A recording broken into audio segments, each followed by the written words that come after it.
Hello friends, welcome to இது உங்கள் சமையல். இன்னைக்கு வந்து இட்லி, தோசை, சப்பாத்தி, பூரி எல்லாத்துக்கூடையும் தொட்டு சாப்பிட்ற மாதிரி ஒரு சூப்பரான குருமா டேஸ்ட்டில் இன்னைக்கு ஒரு கிரேவி தான் பார்க்க போகிறோம். இது வந்து பார்த்தீங்கன்னா நார்மலாக வெங்காயம், தக்காளி இதை யூஸ் பண்ணி தான் செய்கிறோம். ஆனால் உங்களுக்கு வெங்காயம், தக்காளி மட்டும் யூஸ் பண்ணும் பொழுது இந்தளவு திக்காக கிடைக்கிறது இல்லை. ஒரு மாதிரி தொக்கும் ஃபார்மில் தான் கிடைக்கும். இந்த மாதிரி கிரேவி டைப்பில் நம்ம வைக்கும் பொழுது சப்பாத்திக்கு தொட்டு சாப்பிட சூப்பராக இருக்கும். இட்லி, தோசைக்கும் நல்லா இருக்கும். வெரைட்டி ரைஸ்க்குமே நல்லா இருக்கும். சரி வாங்க, சூப்பராக இந்த கிரேவி எப்படி செய்யலாம் அப்படின்னு சொல்லிட்டு வீடியோக்குள்ளே போயிட்டு சட்டுன்னு பார்த்துடலாம். அடுப்பில் ஒரு கடாய் வச்சுக்கலாம். அதில் 2 டீஸ்பூன் அளவு எண்ணெய் சேர்த்துக்கோங்க.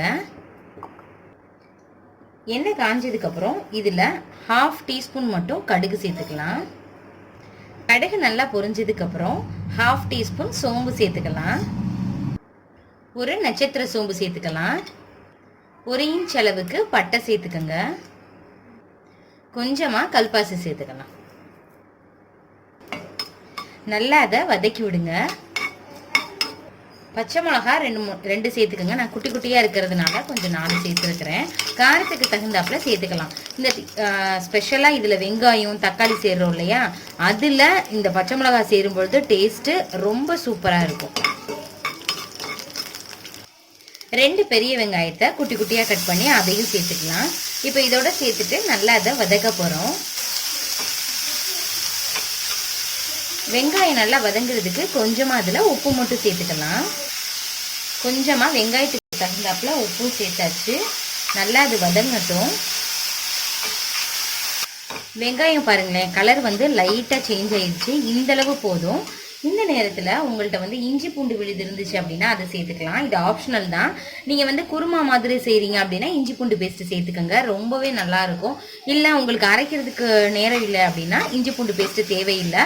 பூண்டு இருக்கு இல்லையா, ஒரு 5 பூண்டை மட்டும் குட்டி குட்டியாக கட் பண்ணி இதோட சேர்த்துக்கோங்க. பச்சை வாசனை போகிற அளவுக்கு 1 நிமிஷத்துக்கு நல்லா அதை வதக்கிக்கலாம். இட்லி நீங்கள் ஒரு ஈடு எடுக்கிறதுக்குள்ள நீங்கள் இந்த சைடு இந்த சாம்பார் டேஸ்ட்டில் கொண்டு வந்துடலாம். அதே மாதிரி தான் சப்பாத்தி போட்டு எடுக்கிறதுக்குள்ள குருமா டேஸ்ட்லையும் இதை கொண்டு வந்துடலாம். சின்ன சின்ன சேஞ்சஸ் தான். இட்லிக்குன்னா இஞ்சி பூண்டு பேஸ்ட்டு தேவையில்லை. இது குருமாக்குனா நீங்கள் இஞ்சி பூண்டு பேஸ்ட்டு போட்டுக்கோங்க. இப்போது வெங்காயம் நல்லா வதங்கிருச்சு. அதே மாதிரி இஞ்சி பூண்டு விழுதோட பச்சை வாசனை எல்லாமே போயிடுச்சு. இந்த ஸ்டேஜில் ஒரு 3 தக்காளியை குட்டியாக கட் பண்ணியிருக்கிறேன். நல்லா பழமாக எடுத்துக்கோங்க. இதையும் சேர்த்து நல்லா அதை வதக்க போகிறோம். நார்மலாக பார்த்தீங்கன்னா வெங்காயம், தக்காளி சேர்த்து நம்ம ஒரு தொக்கு மாதிரி பண்ணுவோம். அப்படி இல்லாமல் இதை வந்து குருமா டேஸ்ட்டில் எப்படி கொண்டு வரலாம் அப்படின்ட்டு தான் இன்றைக்கி நம்ம பார்க்க போகிறோம். நல்லா அதை ஒரு 3 நிமிஷத்துக்கு வதக்கணும். இது இப்படியே விடணும். தனித்தனியாக இருக்கு இல்லையா, அந்த தக்காளி எல்லாமே வெங்காயத்தோட நல்லா மிக்ஸ் ஆகணும். அந்த அளவுக்கு தக்காளி சேர்த்து 2 நிமிஷம் ஆயிடுச்சு. இந்த ஸ்டேஜில் இதில் கொஞ்சமாக மல்லித்தலையும் புதினா தலையும் சேர்த்து மிக்ஸ் பண்ணி விட்டுறலாம். நல்லா இது குழம்பெல்லாம் வரணும். அந்த அளவுக்கு இதை வந்து ஒரு 4 நிமிஷத்துக்கு அப்படியே விட்டுறலாம். உங்களுக்கு வந்து ட்ரையாக இருக்க மாதிரி இருந்துச்சுன்னா ஒரு 1/4 டம்ளர் மட்டும் தண்ணி சேர்த்துக்கோங்க. 4 நிமிஷம் ஆயிடுச்சு. நல்லா வதங்கிருச்சு. தக்காளி பாருங்களேன், முழுசாவே இல்லை. நல்லா வதங்கினதுக்கப்புறம் இப்போ இதில் மசாலா ஐட்டம் எல்லாமே சேர்த்துடலாம். 1/4 டீஸ்பூன் மஞ்சள் தூள் சேர்த்துக்கலாம். மிளகாய்த்தூள் 1 டீஸ்பூன் சேர்த்துக்கோங்க.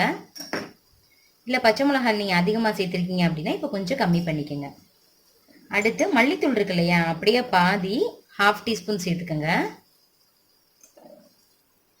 கரம் மசாலா இல்லை சிக்கன் குழம்பு மசாலா ஏதாவது வச்சுருந்தீங்க அப்படின்னா அது ஒரு 1/2 டீஸ்பூன் சேர்த்துக்கோங்க. சேர்த்துட்டு இந்த மசாலா பச்சை வாடை போகிற அளவுக்கு நல்லா அதை மிக்ஸ் பண்ணிக்கலாம். மசாலா சேர்த்து ஒரு 30 செகண்ட் ஆயிடுச்சு. இப்போ இதில் தேவையான அளவுக்கு தண்ணி சேர்த்துக்கலாம். என்னடா அது தண்ணி சேர்த்துட்டு இது தண்ணியாகவே இருக்குது அப்படின்னு பார்க்காதீங்க. இன்னும் ஒரு மெயின் இன்க்ரீடியன்ட் வந்து ஆட் பண்ணணும். இன்னும் கொஞ்சம் தண்ணி சேர்த்துக்கலாம். இன்னும் கொஞ்சம் சேர்த்தாச்சு. இந்த அளவு கரெக்டாக இருக்கும். உப்பு மட்டும் இன்னும் சேர்க்கல, நம்ம வெங்காயத்துக்கு மட்டும் தான் சேர்த்தோம். ஸோ இப்போ கொஞ்சம் உப்பு சேர்த்துக்கலாம். உப்பும் கரெக்டாக இருக்குது. இப்போ என்ன பண்ணிக்கலாம்னா கடலை மாவு இருக்கு இல்லையா, அதை ஒரே ஒரு டேபிள் ஸ்பூன் மட்டும் எடுத்துக்கோங்க. ரொம்ப சேர்த்துடக்கூடாது. இதோட சேர்த்துடலாம்.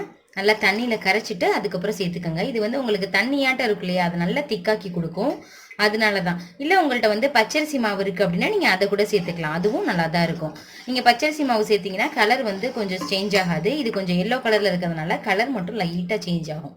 அவ்வளோதான். இப்போ நம்ம சேர்த்துருக்கிற அந்த மாவினுடைய பச்சை வாசனை போகிற அளவுக்கு நல்லா கொதிக்க விட்டு இறக்கிட்டோம்னா சூப்பரான குருமா ஸ்டைலில் ரெடி ஆயிரும். இது இட்லி, தோசை, சப்பாத்தி, பூரி எல்லாத்துக்கூடையும் சூப்பராக இருக்கும். அது மட்டும் இல்லாமல் நீங்கள் ஏதாவது வெரைட்டி ரைஸ் பண்ணுறீங்க அப்படின்னா அதுக்கு தொட்டு சாப்பிட்றதுக்கும் ரொம்பவே நல்லா இருக்கும். இதில் என்ன பெருங்காயத்தூள் மட்டும் சேர்க்கல, அது மட்டும் கொஞ்சமாக சேர்த்துட்றேன்.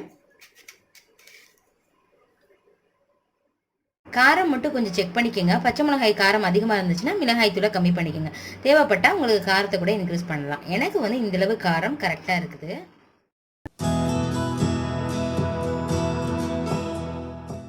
நல்லா கொதிச்சுட்டு இருக்கு பாருங்களேன். சூப்பரான சுவையில் நம்ம ஈஸியாக இட்லி, தோசை, சப்பாத்தி, பூரிக்கு தொட்டு சாப்பிட்ற மாதிரி ஒரு குருமா டேஸ்ட்டில் ரெடி பண்ணிட்டோம்.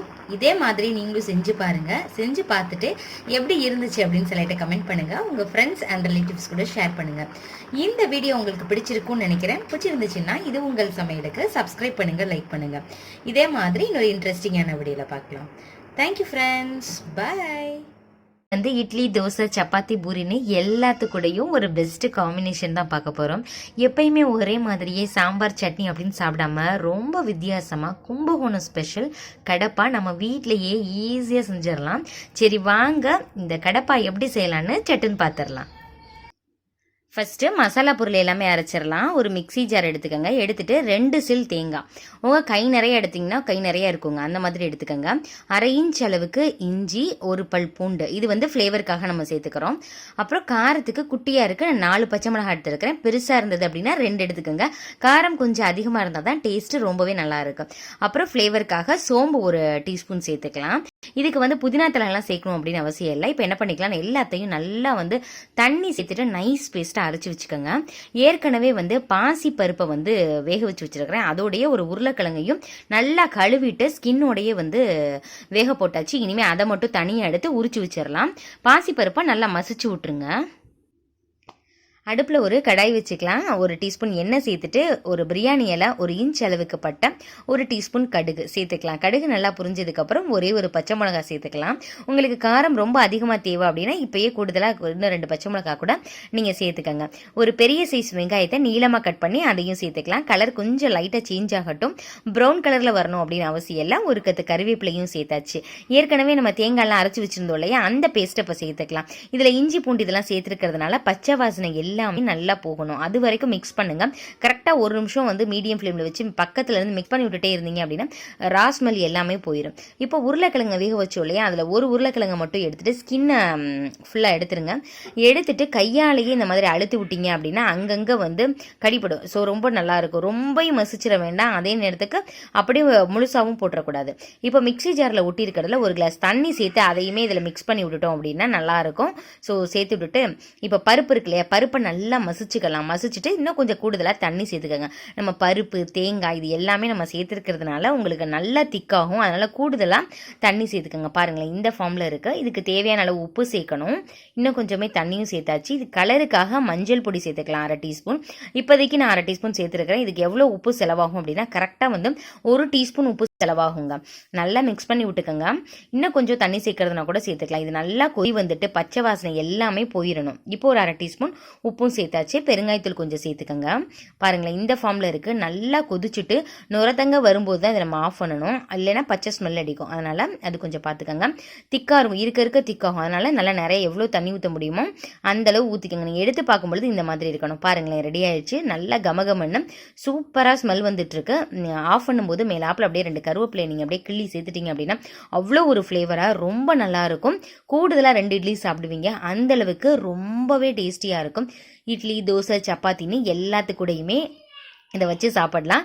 இதே மாதிரி நீங்கள் செஞ்சு பார்த்துட்டு எப்படி இருந்துச்சு அப்படின்னு சொல்லிட்டு கமெண்ட் பண்ணுங்கள். உங்கள் ஃப்ரெண்ட்ஸ் அண்ட் ரிலேட்டிவ்ஸ் கூட ஷேர் பண்ணுங்கள். இந்த வீடியோ பிடிச்சிருக்குன்னு நினைக்கிறேன். பிடிச்சிருந்துச்சுன்னா இது உங்கள் சமையலை சப்ஸ்கிரைப் பண்ணுங்கள், லைக் பண்ணுங்கள்.